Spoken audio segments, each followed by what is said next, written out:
ẹ ṣeun níbi gbogbo tá a fẹ́ ìkànnì yìí tó bá ń fẹ́ dé gbogbo tẹ́ bá ti ń láǹfààní láti wo ìkànnì Western Spring Television Channel 190 StarTimes DTT. ẹ kú lébà ìlà kára lẹ́rìn wábà ìlà kérò ọ̀ràn bá ti rẹ̀ ní péjọ́ méjì péjọ́ mẹ́ta ẹ kú àti ìlà kéra ẹni. mo tún kí yín káàbọ̀ sórí àkọ́tún ètò yín ètò wa bó ṣe ń lọ níkànnì Western Spring Television níbi tá a ti mọ́ ní àǹfààní láti ṣàgbéyẹ̀wò àwọn ọ̀rọ̀ tó ṣe pàtàkì ṣe kókó gẹ́gẹ́ bó ti kàn wá tọ́ṣẹ́ ò mọ́ wa lára ọ̀rọ̀ kan lẹ́ẹ̀kan bá lẹ́yìn tó bá kun rógùn ó ti kàn gbá kó kódà wọn kó yọ ọkàn jẹ́jẹ́ mi mo jókòó pé tá a sì péjú jọ sìnkú bàbá péjú jọ wọ aláàárẹ̀ bẹ́ẹ̀ ó ṣeé ṣe kí wọ́n mọ̀ kú ló ṣokùnfà bá a ti mọ́ ṣàgbékalẹ̀ àwọn ọ̀rọ̀ tọkàn wá lágbọn àṣà àtiṣe lágbọn ètò ọrọ̀ ajé lágbọn ètò ààbò ọ̀rọ̀ kan lẹ́ẹ̀kan bá lè tá a sì mọ́ gbéyẹ̀wò pé mi àtàwọn ọ̀jọ̀gbọ́n alámẹ̀ẹ́tọ́ tí wọ́n rí nú tí wọ́n rí ta tájọ mọ́ pẹ̀kẹ́lù Joshua ọmọdé ní pẹ̀kún lórúkọ tèmi èmi lọ́mọwọ́ mẹ́kùn ọmọ pátákó rẹ̀kẹ́ sí ọmọ ilé mẹ́fọ́ omi àtàn bẹ́ẹ̀ bá pè mí lọ́wọ́ bàbá tí a gbà ó pè kí n rè kí ara mi ló ṣe bẹ́ẹ̀ tún ṣe ń wo yẹ tó lè bá wa pàdé lórí àwọn àtẹ ìbánidọ́rẹ̀ẹ́ wa gbogbo Facebook, YouTube, Instagram, X @Western Spring Television lẹ́ ń wò lójú fọ́nrán yín ẹ wo ẹ láìkì kẹ́ kọ́mẹ̀ntì kẹ́ ṣíà kó lè tàn jálé kó lè tàn jókòó àwọn àlejò mi ti wà nílé agbára ẹ jẹ́ n ti ọwọ́ àlàáfíà mi bẹ̀rẹ̀ fún tòní comrade Lamina ọmọ tó yọ sí Kamirudin ó tójọ́ mẹ́ta lórí ètò yìí. ó tójọ́ mẹ́ta a kú ọdún tuntun. ẹ ṣeun a kú àlàjá ọdún. ó yẹ ń sọ pé kílẹ̀ bá a mú bọ̀ látòlúùlù lẹ̀ yìí. àlàáfíà. ẹ ṣeun ẹ má jẹ̀ sí rojú yín ọmọ pé ilé owó lẹ̀ ti dé. ẹ ṣeun àlejò mi kejì ẹ bá ń dárúkọ yín.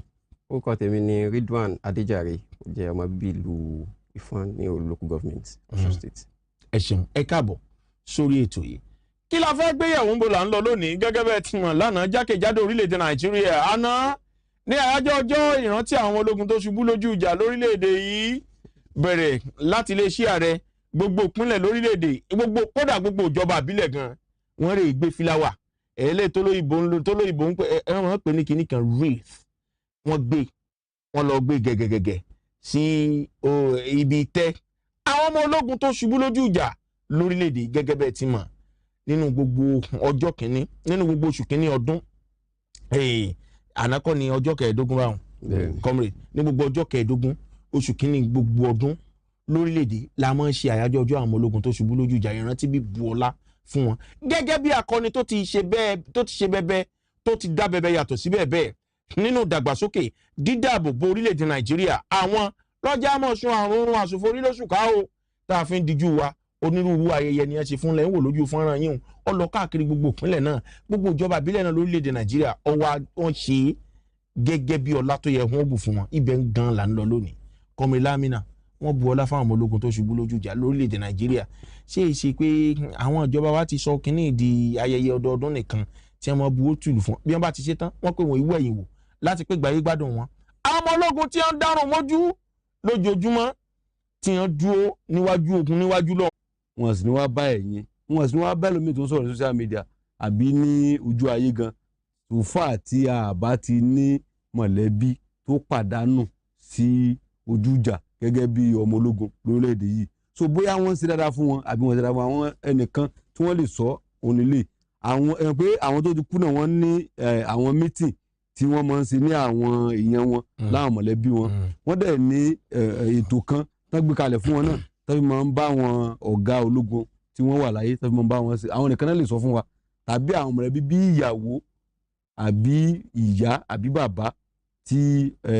ẹni tí ó bá ṣubú sójú ìjà tó bá fi sílẹ̀ so kì í ṣe wíwá pé yẹn nìkan ni wọ́n máa ń ṣe after yẹn sìn irú àná yẹn sìn wọ́n tún discuss pé òkè kí ni nǹkan tó yẹ ká tún ṣe mo mọ̀ pé irú àná yẹn sìn oríṣiríṣi ètò mi ní tòun alẹ̀ mi ò defend the Nigerian Army àbí Air Force àbí Navy bọ̀ mo mọ̀ pé wọn kàn lọ síbẹ̀ yẹn lánàá àbí every year kankan lọ jòkó pé àjòkó àwa yan ni o tàbá ti yẹn tá à ń lọ lé wa ìdánilẹ́kọ̀ọ́ wà níbẹ̀ àwọn yóò sí wọn létí àwọn yóò ràn wọn létí pé nǹkan báyìí ni ó tún yẹ kẹsì fáwọn mọ̀lẹ́bí so ọ̀rọ̀ tèmi lórí ẹ̀ nìyẹn. ẹ ṣeun comrade Ridwan àbí ẹ ṣeun ẹ káàbọ̀ sórí ètò yìí ìbéèrè tí ń béèrè lọ́wọ́ tiyín ó yà lára ọ̀tọ̀ fọ́nrán kan lu ojú òpó ayélujára pa lánàá àwọn àgbàlagbà tó jẹ́ ajagun fẹ̀yìntì ọmọ ológun orílẹ̀-èdè Nàìjíríà kọ̀ọ̀kan tí wọ́n fọ̀rọ̀ wá lẹ́nu wò wọ́n pè gbàyé gbádùn àwọn mẹ́hẹ̀ àwọn tí ń bẹ láyé nù wò wọ́n pa àwọn ò rí nǹkan kan o wọ́n pé kínní ló fẹ́ dàbí pé ṣàgbẹ̀ lójú yòyò tíjọba ó kọ́ àwọn jáde bí ọmọ ọjọ́ mẹ́jọ ní gbogbo ọjọ́ kẹẹ̀ẹ́dógún oṣù kínní ọdún pé lẹ́yìn inú kò sí rírí táwọn rí mọ́ o yóò fáwọn ọ̀gá ológun tí ń bẹ láyé báwọn ọ̀gá ológun tí ń bẹ láyé bá máa sọ báwọn mélòó àwọn tó ti ṣubú lójú ìjà kí lè rí sọ sílẹ̀. Mo kí àwọn ará ilé àwọn ọ̀gá ológun tí wọ́n fẹ̀sùn kàn pé ìgbàyé gbádùn àwọn mẹ́hẹ̀ nínú tó jẹ́ ìròyìn tiwa gẹ́gẹ́ bí ọmọ kékeré lágbàtà tí ń dàgbà bọ̀ nínú táwọn gbọ́ ni pé àwọn tó bá jẹ́ ọ̀gá ológun tí wọ́n fẹ̀yìntì ìgbádùn wọn ìjọba máa ń mú lọ́kùnkúndùn. Tá a bá wá wò ó ṣé ọ̀kùnkúndùn yìí ṣé wọ́n mú àbí wọ́n àmú àwọn nǹkan kọ̀ọ̀kan láàfin mẹ́yọ̀ rẹ̀ ní màá nípa níbi ìwé tá a kọ́ ó jẹ́ kó yé wa pé ní àwọn orílẹ̀-èdè tó ti advanced bíi Amẹ́ríkà bíi Canada àtàwọn orílẹ̀-èdè míì bẹ́yẹn àwọn tó bá jẹ́ ológun tó fẹ̀yìntì veteran máa ń pè wọ́n ó dẹ̀ náwọn packages oríṣiríṣi tí wọ́n máa ń ṣe fún wọn bíi pé karama wọn school lọ́fẹ̀ẹ́ bíi pé wọ́n ní ìdíṣẹ́ àwọn ni wọ́n kọ́ consider bíi pé kọ́mọ oríṣiríṣi benefit bẹ́yẹn pọ̀ bíi pé kán fẹ́ ra nǹkan gan pé credit card wọn automatically wọ́n ra nǹkan láì ṣe kíni o láì sanwó tó pé ìjọba ni ó mọ̀ bí ẹ̀ fún tábà wò tí wọ́n bá complain yẹn tábà wò pé ṣé wọ́n ráwọn ẹ̀tàn ọ̀dọ̀ wa ń bí náà sáwọn náà ń ṣerú nǹkan o. tí wọ́n lẹ́tọ̀ọ́ sírú àwọn ìgbádùn báyìí. láìgbà táwa ti ń gbẹ́jú bọ̀ mi gbọ́ rí pé ìjọba orílẹ̀-èdè Nàìjíríà sanwó skul àwọn ajagunfẹ̀yìntì yìí so tí wọ́n bá sọ owó ọ̀rọ̀ kò sábúrú ń bẹ̀ wọ́n fi ń síjọba létí pé kíjọba ó lè mọ nǹkan tó tọ́ ni àti pé kán consult àwọn tó jẹ́ international countries náà jọ ń ṣe ìpàdé papọ̀ pé bó lẹ̀yìn ṣe ń ṣe ètò yín lọ́hùn tí ogun tó yẹ pé gbogbo táwọn ọmọ ológun yín bá dojú kọ ní ọmọ kojú tábà wo akára nǹkan tí ń fìyà jẹ wá náà ogun bandits ogun oríṣiríṣi àwọn abductors and the likes pé wọ́n ń jiyàn gbé wọ́n ń gbé sùmọ̀mí wọ́n ń gbé gbogbo ẹ̀ látàrí pé àwọn ọ̀gá tó jáwọn ológun yìí gan-an ẹni tí inú bá bí ń gbà míì ó lè ṣerú nǹkan náà òkè ọmọ tí ò ní ọmọ ẹni tó tí bàbá rẹ̀ jajagun fẹ̀yìntì tí ò níṣẹ́ lọ́wọ́ tí ò rówó lọ léèwé so kò sí nǹkan tí nǹkan bẹ́yìn ò lè dà sí àwùjọ wa so wọ́n ń síjọba létí ni kíjọba náà ó ṣe kíni ọ̀kan ṣàmójútó gbogbo àwọn ọ̀nà tó bá ti máa jẹ́ kí ìwúrí wà fún àwọn ajagun fẹ̀yìntì ó kára nǹkan táwọn àwọn ọ̀dọ́ ọ̀sẹ̀ gan fẹ́ jọyìn àwọn ológun mọ́ wọ́n gbé fọ́ọ̀mù wa ń ta ní around November December pé káwọn èèyàn darapọ̀ mọ́ àwọn ológun Nàìjíríà mi wọn láwọn táwọn gbà ní last 2 years pé àwọn òwì kankan wọn mọ́ so gbogbo nkálukú náà ń sá sálà fún ẹ̀mí ara látàrí pé kò sí kíni o kò sí ìwúrí fún iṣẹ́ ológun lórílẹ̀‐èdè Nàìjíríà so àwọn tí wọ́n sọ wọn kò sábúrú ń bẹ̀ ní tí wọ́n sì sọ lọ́wọ́ tọ̀nà. ẹ ṣeun kọmi lámìnà ọ̀rọ̀ rẹ o kọmi Dọláìdé Adéjàre sọ tó bà mí lẹ́rù lẹ́ẹ̀kan wọ́n pa àwọn tí wọ́n gbà wọ́n pọ́n ní wọn ò rí nǹkan kan mọ́nú wọn ṣe rò wípé lágbọn ètò ààbò wa tó ti mẹ́ẹ̀ tẹ́lẹ̀ ṣe é mọ̀ wò pé wọ́n ń bẹ lóko lóńgẹ́ fún wa báyìí lóńgẹ́ gangan fúnra lára rẹ̀ ewu pẹ̀lú tí à ń sọ. sẹ́rí lóòótọ́ ni wípé tí wọ́n bá ti gba àwọn ọmọ ológun àwọn kan ó sá lọ after tó bá gbà wọn rẹ mi bí pé ẹlòmíì kì í ṣe bóyá kó kan lè ní intention pé òun fẹ́ ṣiṣẹ́ yẹn tọkàntọkàn nǹkan méjì ni mo ń jókòó sílé mi ìrísẹ́ ẹlẹ́ẹ̀kejì uniform yẹn gangan tẹ́ bá wo àwọn tẹ́ pé torí uniform nìkan ni wọ́n sì lọ ń join military wọ́n pọ̀ gan and ẹ̀yìn tó bá pẹ́ torí uniform lọ join military yóò sá lọ èmi tí mo jókòó síbi máa forúkọ bo àwọn èèyàn láṣìírí mi ò lè sọ bóyá méní méjì mẹ́ta tó yẹ pé mi gan ti dá sí àárí kan tó yẹ pé ó gba páàsì níbi iṣẹ́ wọ́n fún un ní páàsì ó dẹ̀ lọ kò dẹ̀ padà síbi iṣẹ́ bí ọdún kan so later ló wá lóun fẹ́ padà síbi iṣẹ́ yẹn so a ti ẹ̀ gbìyànjú lápá ọ̀dọ̀ wa pé tọ̀ bóyá kan tẹ̀lé bá wa dá padà bóyá ó ti ronú pìwàdà kankan ni so irú wọn báyẹn pọ̀ ṣé wọ́n wá dá padà. ẹlòmíì ẹ̀rú ọkọ̀ bá tó máa dẹ́ pé wàhálà ìyá ẹ̀ pọ̀ èmi mo ti délé bóyá ọ̀sẹ̀ kan ló lò ń lé tẹ́gẹ́ bí ìgbádùn ọ̀sẹ̀ kan yìí ó ju bí ọdún kan tó ti wà nínú bẹ̀rẹ̀ lọ àmì ìlọ bẹ̀rẹ̀ mọ́ tẹ́gẹ̀t ilẹ̀ ẹlòmíì dẹ̀ nílò tó sá kúrò ó máa gbé wa àti lọ́jọ́ di 20 pé kán increase salary àti ń sọ ti pẹ́ sọ̀rọ̀ mi so àwọn tó lọ ń join agbọ́dọ̀ tún mọ́ síkiri káwọn náà tún mọ́ encourage wọn. kọmi lámìnà gẹ́gẹ́ bí olórí kọ̀ọ̀kan tí òrògbòkú lè jọba láàrin mi yín lóòótọ́ ẹ sọ báyìí ṣé lóòótọ́ ló jẹ́ pé ìgbà ìgbádùn àwọn ọmọ ológun wa mẹ́hẹ̀ mo mọ̀ pé ẹ súnmọ́ lè ṣe ọmọ ológun orílẹ̀-èdè yìí ilẹ̀kùn ní ẹ̀rí inú ẹ̀rí ìta ṣé lóòótọ́ ni. sẹ́rí nítòsẹ̀ ní wípé tá a bá fi òdiwọ̀n sẹ́mọ̀ pé nígbà tí ìdárò níṣèlú eégún ní ń gbowó òde bóyá fẹ́ tẹ̀dú àbí so nígbà tí wọ́n ṣe ìgbékalẹ̀ military ó ní àwọn òdiwọ̀n tó ń pé iye báyìí ni wọ́n máa gbà gbàtàn ṣètò tán gbà tán dọ́lọ́pàá sílẹ̀ iye báyìí ni gbàtàn dá àwọn ológun sílẹ̀ iye báyìí ni gbàtàn dá sómi wọ́rọ̀ mi yé yín so tó wá ṣẹlẹ̀ ní wípé sàmánì tí à ń wọ̀ yẹn ìgbà tá à ń wọ̀ òun ni ó ń chẹ́ǹjì mọ́ owó oṣù yẹn lára tẹ́gẹ̀t tẹ́lẹ̀ mi rò pé ẹni tó wáyé ṣẹ̀wọ́sẹ̀ sójà gan irú wọn kù mí sẹ́yìn tán bílí mọ́mì tiwa wọ́n rìtáyà ní 2023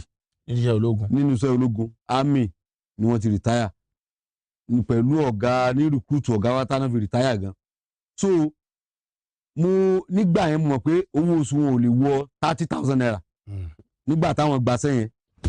tẹ́ bá wo àwọn tó yẹ pé irú táìmù yẹn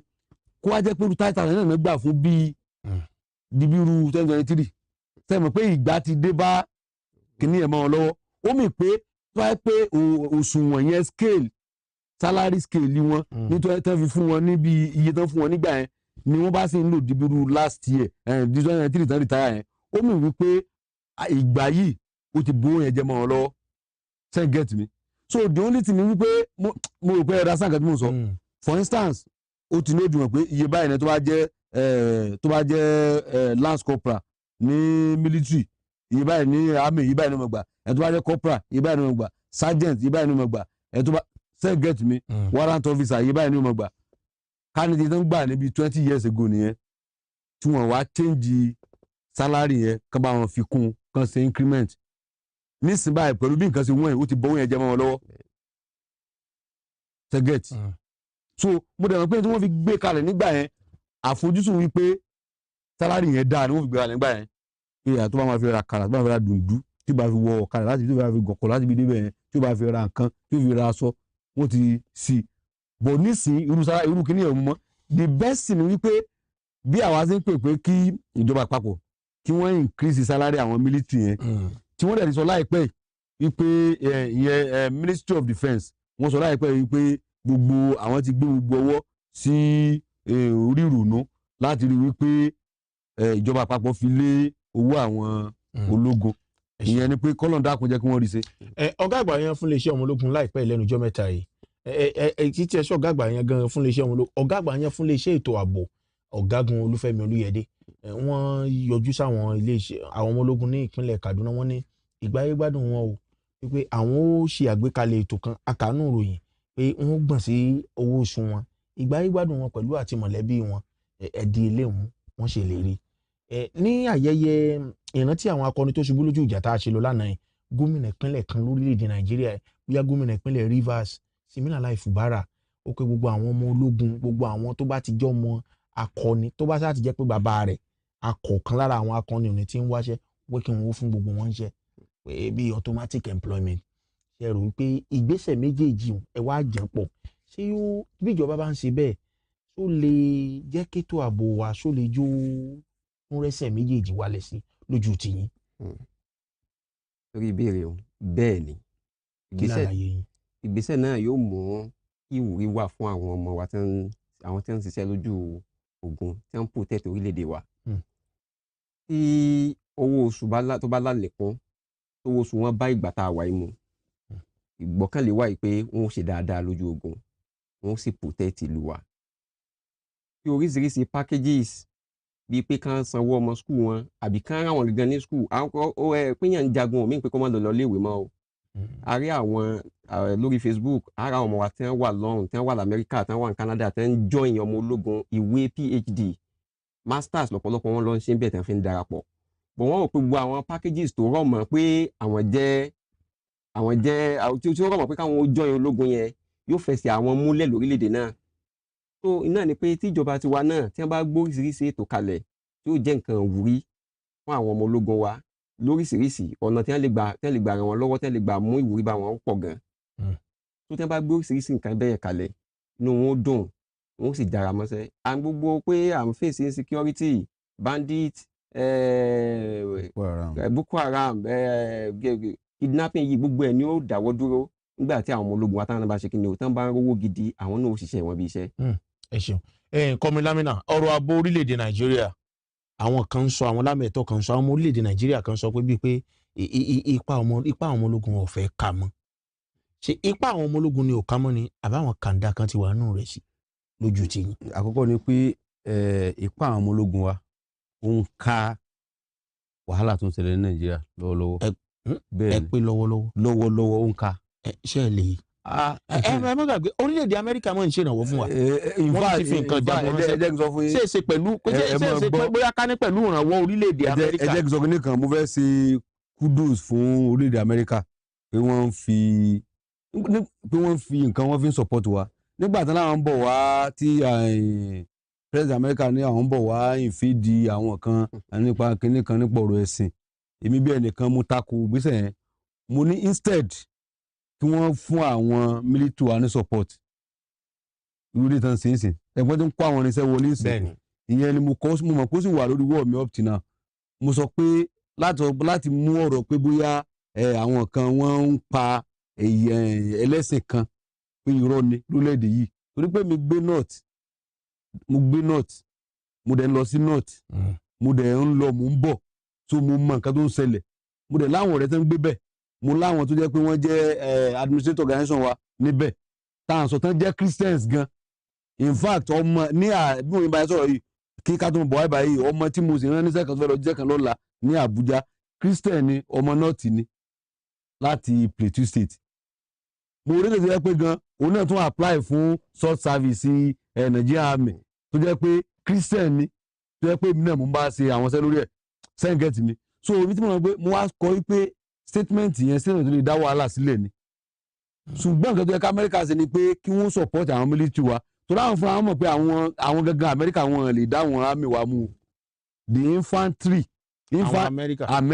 wọn ò lè dá wọn army wa ibo ṣe jẹ́ nìyẹn mi orí mo bá òòrùn mo ti sọ. àwọn ọmọ ológun wọn lágbára ju ọmọ ológun Amẹ́ríkà lọ. ẹ tẹ̀ sí Google yín kẹ́ check ẹ̀ pé infantry wa ní Nigeria Army the infantry àwọn tó ń pè ní infantry ní Nigeria Army ni àwọn yìí mi yìn ọ́ sámi kí n sá ọ tó yẹ pé àjọ yìnbọn síra wa ni àwọn náà pè bẹ àwọn ní the best in the whole world now Nigerian Army Infantry is the best in the whole world. kí wàá lóde tí wọn ò rí nǹkan kan tó ṣe ọ̀rọ̀ technology nípa wa ò ká tó àwọn American ìbọn ní ọ̀rọ̀ infantry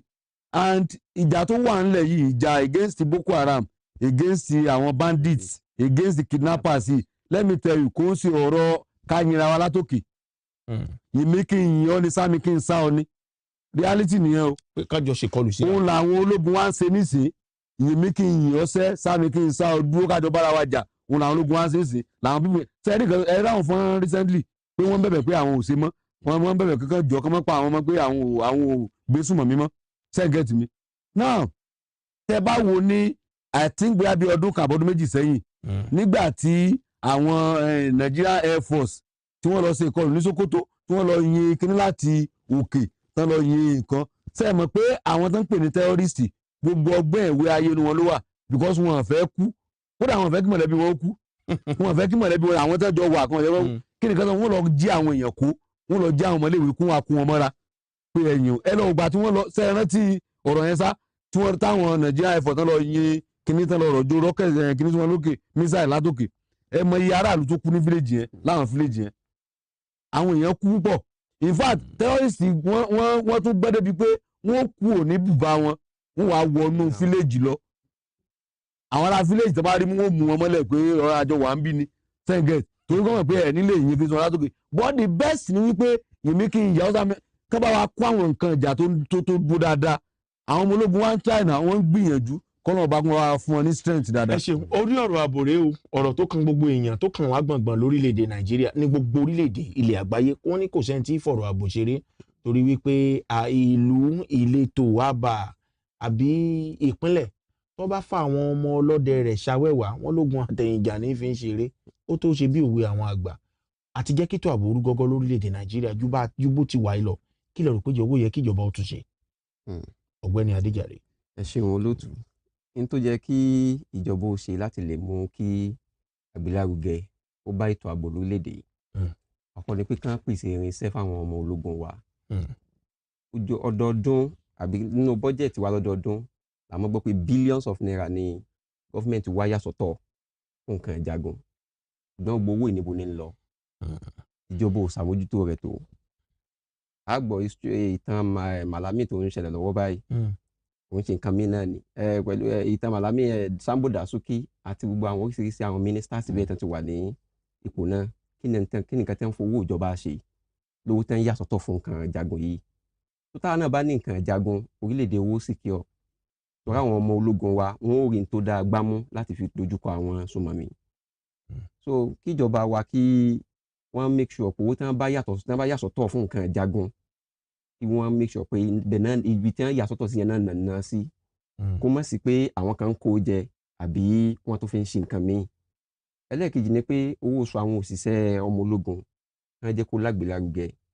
owó oṣù wọn ó ṣe déédéé ń tàn ra ń gbòó lọ́wọ́ báyìí tó bá ṣe déédéé ẹ̀ inú wọn sì ń dùn pé wọ́n ń ṣe pé wọ́n ń rówó wọn gbà lásìkò ìgbélárugẹ ó bá ètò ààbò bákan náà ni pé ọ̀pọ̀lọpọ̀ àwọn allowances làwọn èèyàn yìí lẹ́tọ̀ọ́ sí láwọn àti àwọn olùjagun wa lórílẹ̀‐èdè yìí gbogbo ọ̀nà báyìí lóríṣiríṣi ìjọba ní láti ṣàmójútó ẹ̀ ẹlẹ́ẹ̀kejì ni pé kíjọba ó make sure pé ọ̀rọ̀ àìsíṣẹ́ lórílẹ̀‐èdè wọ́n ṣàmójútó ẹ̀ ìlú tí ò bá ti ṣiṣẹ́ gbogbo àwọn ọmọ ibẹ̀ ó yà káàkiri ni kò sí ní tẹ́nìkan kan ò lè ṣe láti lè fi wá nǹkan sẹ́nu kíjọba ó pèsè iṣẹ́ lọ́pọ̀ yanturu àwa náà sì lè jọba àwa náà ni oríṣiríṣi ọ̀nà ìjọba ti lè gbà pèsè iṣẹ́ self development àwọn youth wa kàn ṣe kínní kan bá wa mú ní ọ̀kúnkúndùn kò jẹ́ nǹkan tí mo fẹ́ fi dá sí tó. Kọ́mìnrin Lamina ẹ fún ìjọba nímọ̀ràn àwọn ọmọ orílẹ̀-èdè Nàìjíríà lápapọ̀ lórí ọ̀rọ̀ ààbò ẹ̀kọ́ ti ń rú gọ́gọ́ sí gẹ́gẹ́ bẹ́ẹ̀ ti sọ lẹ́ẹ̀kan lójú náà àti túnjọ́ rú gọ́gọ́ jù bá ń lọ. Lórí ọ̀rọ̀ ètò ààbò ní orílẹ̀-èdè Nàìjíríà mò ń fi àsìkò yìí gba ìjọba àpapọ̀ ní ìyànjú wípé ẹ dákun gbogbo àwọn ètò tí ó lè máa mú kóríyá wá fún àwọn ológun wa àti àwọn ẹ̀ka elétò ààbò yòókù náà ẹ dákun ẹ bá wa ṣe àkọ́kọ́ ni pé ẹ bá wa increase salary àwọn ológun Nigerian Army, Nigerian Air Force, Nigerian Navy ẹ increase salary àwọn ọlọ́pàá DSS, NIA, Civil Defence, Immigration ní Nigeria Correctional Center gbogbo wọn pátá ẹ bá wa increase salary wọn because àwọn people yìí iṣẹ́ tí wọ́n ń ṣe gbogbo àná láti mọ rírì rẹ̀ báyìí torí pé a rí i pé iṣẹ́ wọn ó ti wá ń yọ lẹ́nujọ́ mẹ́ta yìí then gbogbo owó tí wọ́n bá ti yà sọ́tọ̀ wípé lórí ọ̀rọ̀ ètò ààbò ni àwọn tó bá wà ní ìgbọ̀nù rẹ̀ tí wọ́n jẹ́ olóṣèlú tó ń jẹ́ abẹ́sẹ̀káwọ́ ìjọba yálà ní ìpínlẹ̀ ní ìbílẹ̀ àbí ní ìjọba àpapọ̀ ni kí iléeṣẹ́ kan wà kó dìde wẹ́pọ̀ ní mọ̀ mọ́nítọ̀ pé báwo lẹ ṣe ná sí ìbúlẹ̀ lè dé kí lẹ fi lè rà ìbúlẹ̀ gbé lè tẹ̀ rà búlẹ̀ kó sí then gbogbo nǹkan tí ìjọba òkèèrè ilẹ̀ òkèèrè bí Amẹ́ríkà àti àwọn ilẹ̀ òkèèrè míì tí wọ́n ṣetán láti mọ̀ fi ran iléeṣẹ́ ológun iléeṣẹ́ elétò ààbò Nàìjíríà lọ́wọ́ ẹ dákun ẹ mọ́nítọ̀ ẹ̀ kó jẹ́ pé àwọn kan tó mọ̀ dàìfàtẹ̀ lọ síbi tí ò yẹ kó jẹ́ pé yóò wà useful fún àwọn elétò ààbò wa. Comrade Adéjàre ẹ ṣeun tẹ́ wá sórí ètò bó ṣe ń lọ fún tòní inú wa dùn láti rí yín ẹ dá ọkọ yín lẹ́kùnrẹ́rẹ́ ẹ dágbére ká máa lọ. orúkọ mi ni Ridwan Ọláìdé Adéjàre mo dúpẹ́ lọ́wọ́ ẹ̀yin ará ilé tẹ́ bá tẹ́tí sí ètò yìí kó tó di ọjọ́ míì tá tún pàdé Ọlọ́run jẹ́ ká fayọ̀ pàdé àbúrò níṣẹ́ nìkan kan wa. ẹ ṣeun ẹ̀yin náà ẹ bá ṣe. tọ́ mo kí gbogbo aráalé tó láǹfààní láti mọ̀ wàrà dédé àsìkò yìí mo dẹ̀ kí gbogbo òṣìṣẹ́ iléeṣẹ́ Western Spring Television ní RIF nílùú Òṣogbo. ẹ ṣeun oníyànṣe ọlọ́bẹ̀ ṣe gbogbo ẹ̀yin tẹ́ ẹ bá wa jẹ́ ẹ̀kọ́ àìbárajẹ́ o ẹ ṣeun fún àtìlẹ́yìn tẹ́ ẹ mọ́ fún wa lẹ́kùnrẹ́rẹ́ níkànnì ayélujáfẹ́ ẹ̀yin Western Spring Television níbi tẹ́ ẹ ti mọ́ láǹfààní láti wo ètò ìròyìn àtàwọn nǹkan míì lọ́lọ́kan òjọ̀kan tó jẹ́ wípé ó dúró dáa tí ò sì wò bàìbàì tó mọ́lẹ̀ rokoṣo ẹ ṣeun fàtìlẹ́yìn yín ẹ mọ́ gbàgbé láti tẹ̀lé wa lórí àwọn àtẹ ìbánidọ́rẹ̀ẹ́ wa gbogbo Facebook, YouTube, Instagram, X @Western Spring Television kódà tẹ́ ẹ dé TikTok ńlẹ̀ ń wò lójú fọ́nrán yín o ẹ débẹ̀ kẹ́ ẹ láìkì àwọn ètò wa kẹ́ ẹ pín jálé kẹ́ ẹ pín jáko àti láti wù wá kétékété gbogbo tá a bá ń ṣe nílé iṣẹ́ wa ń bí ẹ ṣeun fún tòní àwọn amójú ẹ̀rọ mi tí wọ́n dún lé agbára àwọn tí wọ́n dúró tó ń fún yín láǹfààní láti pé kẹ́ ẹ máa wò mí kétékété àtàwọn tí wọ́n dúró sókè lọ́hùn ẹ ṣeun púpọ̀ Joshua ọmọ Adénípẹ̀kun lórúkọ tèmi mi lọ́mọwọ́ mẹ́kun o ọmọ pátákó ẹ̀rẹ̀kẹ̀ sí ọmọ eléré mẹ́fà omi àtàn bẹ́ẹ̀ bá tún pè mí lọ́mọ bàbá tíṣà ẹ gbà pẹ̀kínrẹ̀ kí ara mi ló ṣe bó ṣe ń lọ lónìí yóò padà lọ́jọ́ mẹ́jọ ẹ ṣeun o ó dìgbà kan náà.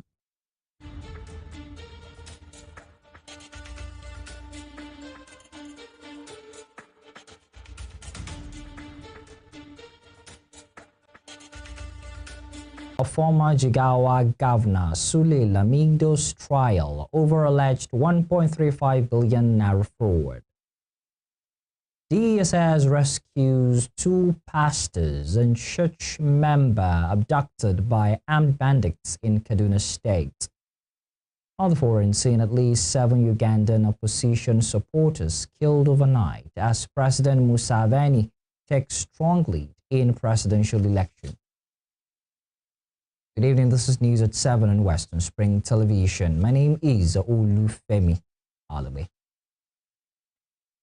A Rivers High Court sitting in Oyigbo local government area has stepped into the escalating political crisis in the state, issuing an interim injunction that temporarily halts further action on the impeachment process against Governor Simlai Fubara and his deputy Ngozi Maudu. In a ruling delivered in Port Harcourt, the courts restrained the Speaker of the River State House of Assembly, Martin Emeule, alongside 32 other defendants, including the clerk of the House and the Chief Judge of River State, from taking steps aimed at advancing the impeachment process. Specifically, the order by the Chief Judge Justice Simeon Chibozo Amadi from receiving, forwarding, considering or acting in any request, resolution, or impeachment-related document from the Assembly for the purpose of constituting an investigative panel pending the determination of the matter. The court also directed that the Chief Judge listed that the 32nd defendant be served through any staff of the judiciary at his chambers within the court premises. Earlier, the Rivers State House of Assembly had called on the Chief Judge of the state to set up a panel to investigate the allegations of gross misconduct against Governor Simlai Fubara and his deputy Ngozi Odu. The State Assembly vowed to continue with the impeachment process against the governor and his deputy. Lawmakers who addressed a live press conference in Port Harcourt accused Fubara of blackmail, saying he lacked the trust needed to address the crisis rocking the oil-rich state. They accused the governor of infringing on the 1999 Constitution, saying the parliament was left with no other choice but to apply their legislative power by impeaching him from office. The lawmakers also claimed the governor and his deputy had resorted to intimidating the parliament. Pursuant to this section of the Constitution, I seek your leave to immediately put this to vote on that note. Members who are in support that the notice of allegations of gross misconduct against His Excellency Sir Simlai Fubara, GSSRS, Governor of the State, be investigated should indicate by raising their hands. Please do the count.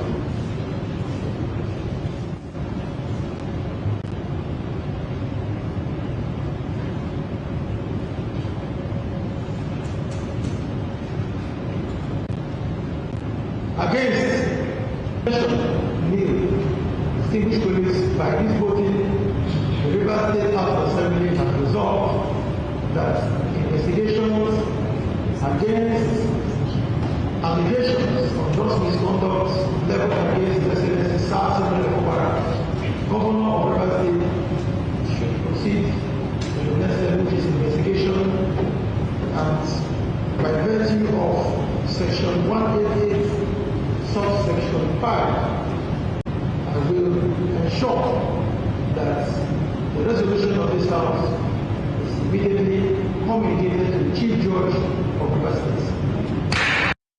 In a twisted development, former members of the Rivers State House of Assembly who recently withdrew from the impeachment proceedings against Governor Senlo have reversed their decision and declared support for the process. Lawmakers are the minority leader of the House, Silvanus Nwankwo Peter Abe, representing the Gema constituency, Barling Nwako of Kana constituency 1, and Emilia Amadi of Obio Akpo constituency 2. The lawmakers made the U-turn on Friday during a live broadcast aired from the front of the River State House of Assembly complex, days after publicly calling for an amicable resolution of political crisis rocking the state. Also speaking, Wako and Amadi said they decided to back the impeachment after conclusions that the governor and his deputy had shown no willingness to resolve the crisis through dialogue. The House, led by Speaker Amati Emeule, had last week commenced impeachment proceedings against the governor and his deputy over alleged gross misconduct. The allegations included demolition of the assembly complex and the alleged spending of public funds without legislative approval. As you recall, we made a plea to our colleagues to seek for a political solution to this impasse that is going on between the assembly and the governor of Rivers State. During the pendency of this appeal, we found out that the governor and the deputy governor, they have all employed their media boys and aides to continuously attack the Rivers State House of Assembly instead of seeking for the political solution which we offered. It is on this basis that I, Honorable Silvanus Nwankwo, and my fellow colleague here, Honorable Peter Abe, is saying that the impeachment proceedings should continue. We have resolved to proceed with the impeachment process. We had earlier taken a position to consider a political solution, but the governor and deputy governor are ignoring us. They are insisting that they will not govern in line with the Constitution and that nothing will happen. I'm from Andoni, the same federal constituency with the governor. People should stop bringing tribal sentiment. It's not by emotion. It's to look into the allegation one by one and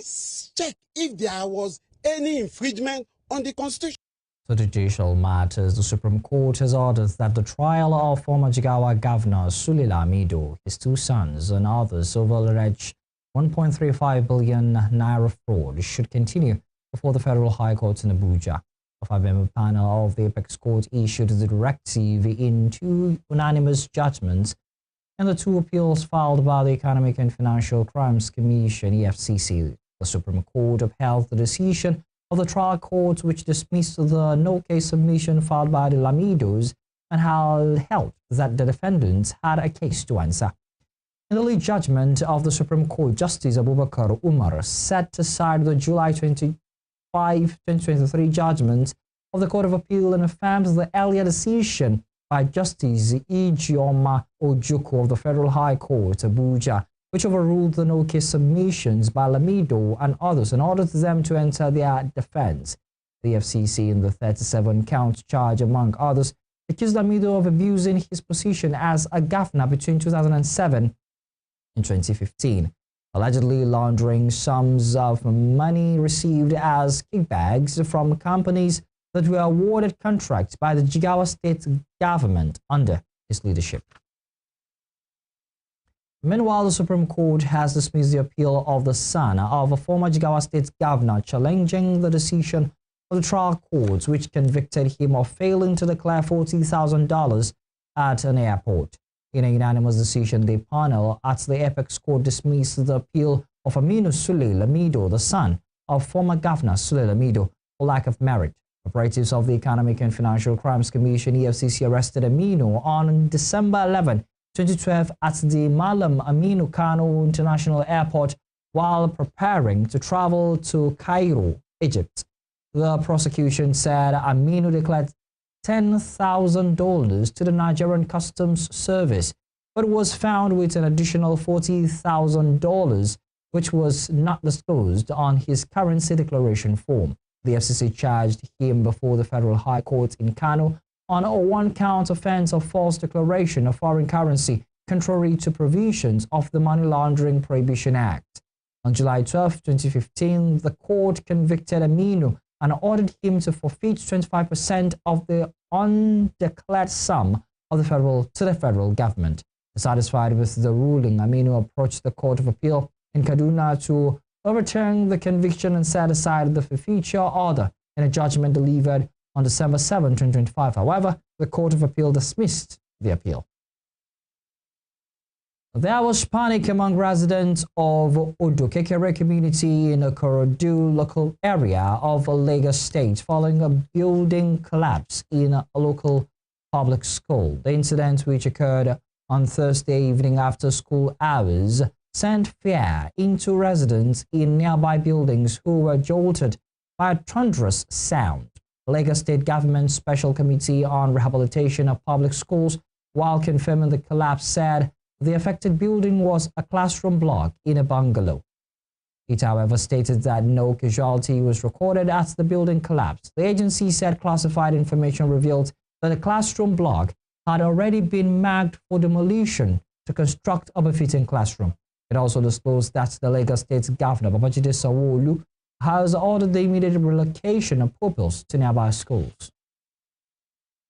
Staying with Lagos State, the nurses executives of the Lagos University Teaching Hospital, LUTH, have dismissed allegations that a director of nursing compelled nurses to make financial contributions for a retirement program and later diverted the funds for a birthday celebration. Director of Nursing Services at LUTH, Akinola Olajumoke, was accused in a report published by an online news platform of allegedly directing over 400 nurses to contribute between 5,000 naira and 10,000 naira each toward her retirement ceremony. The report further claimed that following a new federal government policy on retirement age, the planned retirement event was converted into a birthday celebration, during which more than 900,000 naira in cash was allegedly presented to her as a gift, separate from funds reportedly spent on logistics and other items. However, in a statement issued on Friday by the public relations officer of the LUTH Nurses Executive, Deborah Martins Akinlose, the executives denied the allegations, insisting that no nurse was threatened, intimidated, or subjected to administrative sanctions to make financial contributions. The group added that social or ceremonial activities within professional settings where they occur are usually voluntary, collective, and transparent, in line with established institutional practices. The nurses' body said the alleged conflation of a retirement program with a birthday celebration was misleading and capable of creating unnecessary tension, reputational damage, and public misunderstanding. Elsewhere, the Enugu State Police Command has confirmed that gunmen attacked a police checkpoint along Agbani Road on Thursday night, killing 2 police officers and setting a patrol vehicle ablaze. According to the command, the attack occurred on January 15, 2026, when suspected members of Indigenous People of Biafra, IPOB, and its armed wing, the Eastern Security Network, ESN, opened fire on operatives of the police Distress Response Squad stationed at the checkpoint. The command spokesperson, SP Daniel Ndukwe, said in a statement on Friday that the criminal elements suddenly opened fire on the police team without provocation, adding that the operatives responded promptly, forcing the assailants to flee with varying degrees of gunshot injuries. Following the incident, the Commissioner of Police in Enugu State, CP Mamangiwa, ordered an intensified manhunt for the suspect, directing tactical and intelligence units to track them down and ensure their arrest. Operatives of the Department of State Services, DSS, in Niger State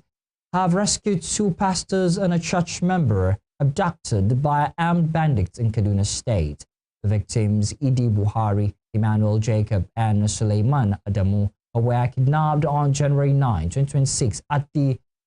Gwangwangda area of Chikung local government area while traveling through Kugosi to Sirking Power in Niger State to officiate a wedding ceremony. Receiving the rescued pastors, chairman of the Christian Association of Nigeria in the 19 northern states and the Federal Capital Territory, Joseph Ayap, said the victims were safely rescued from the bush by DSS operatives during ongoing security operations in Niger State. Ayap commended the DSS for what he described as courageous, timely, and selfless service to the nation, noting that the successful rescue brought immense relief to the church and families of the victims. He said the safe return of the abducted pastors had renewed hope that criminal elements could be defeated through sustained coordinated security efforts. Still to come. For the second time, popular Fuji musician Wasiu Ayinde writes to Ogun State Governor Dapo Abiodun, alleging his exclusion from ongoing selection process of next Awujale of Ijebu. We'll bring you more on this when we return.